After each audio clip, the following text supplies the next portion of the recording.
Assalamualaikum warahmatullahi wabarakatuh. Bismillahirrahmanirrahim. Alhamdulillahirabbil alamin. Wassalatu wassalamu ala sayyidina Muhammad sallallahu alaihi wasallam ajma'in. Berjumpa lagi dengan kami Coretan Hikmah. Semoga senantiasa kita semua diberikan rahmat oleh Allah Subhanahu wa taala dan dimudahkan segala urusan kita. Amin ya rabbal alamin.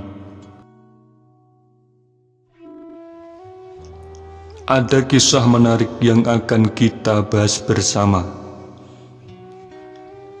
Dahulu, ada seseorang yang bertanya kepada orang soleh dalam sebuah mimpi indah yang dialaminya. Mengapa kamu bisa selamat dari siksa-siksa Allah Subhanahu wa ta'ala dan menjadi ahli surga? Dan orang soleh itu menjawab, dengan usaha semaksimal mungkin yang menyebabkan kedudukanku mulia di sisi Allah Subhanahu wa ta'ala. Orang yang bermimpi tadi masih bertanya, usaha apa yang engkau maksud, wahai Kisana?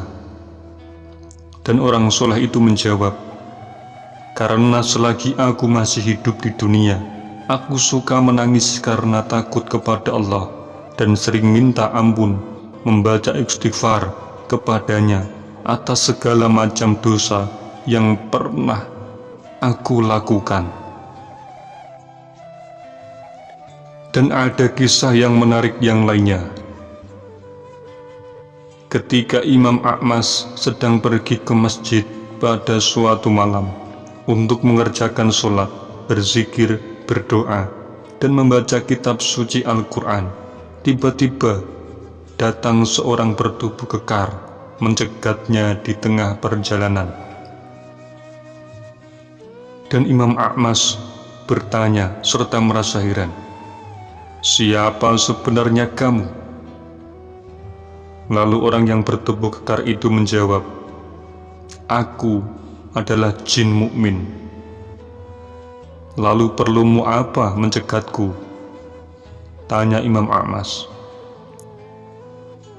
Aku mau bercerita kepadamu, apakah kamu suka mendengarkannya? Tanya jin itu.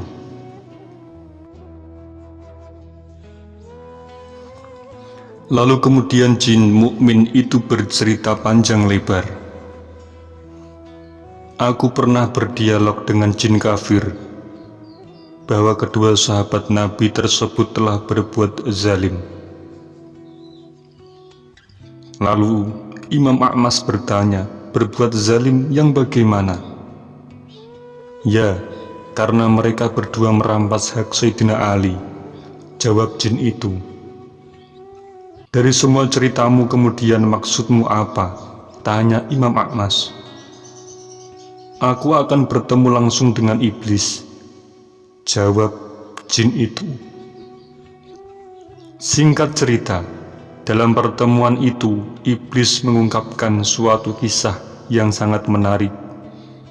Aku pernah beribadah kepada Allah selama 1000 tahun di langit pertama dan 1000 tahun di langit kedua, 1000 tahun di langit ketiga, ujar iblis itu. Lalu kemudian iblis itu melanjutkan perkataannya. Belum puas juga menyembah Allah selama 3000 tahun, akhirnya aku naik ke langit yang keempat. Di luar dugaan sama sekali, ternyata di situ kusaksikan 70.000 malaikat sedang khusus memintakan ampun kepada Allah bagi orang-orang yang cinta kepada Abu Bakar As-Siddiq dan Umar bin Khattab. Lalu aku naik lagi ke langit yang kelima. Di sana kulihat 70.000 malaikat mengutuk orang-orang yang benci kepada Abu Bakar dan Umar. Ya, begitulah yang kusaksikan. Kemudian iblis itu menutup ceritanya dan berkata, Dari semua keteranganku, sekarang terserah kalian semua. Cintailah kedua sahabat Rasulullah itu jika kalian sudi, dan sebaliknya, bencilah jika kalian mau benci kepada mereka berdua. Saudaraku seiman semua, kita dapat mengambil hikmah dari kisah ini, bahwasanya kita sebagai umat Rasulullah Muhammad SAW diwajibkan untuk cinta kepada beliau dan kepada keluarga beliau serta kepada sahabat-sahabat beliau, yaitu Sayyidina Abu Bakar, Sayyidina Umar, Sayyidina Utsman, Sayyidina Ali bin Abu Thalib karamallahu wajhah. Dan semoga kita semua diakui umat beliau Rasulullah Muhammad SAW serta mendapat syafaat beliau kelak di hari kiamat nanti. Semoga bermanfaat. Assalamualaikum warahmatullahi wabarakatuh.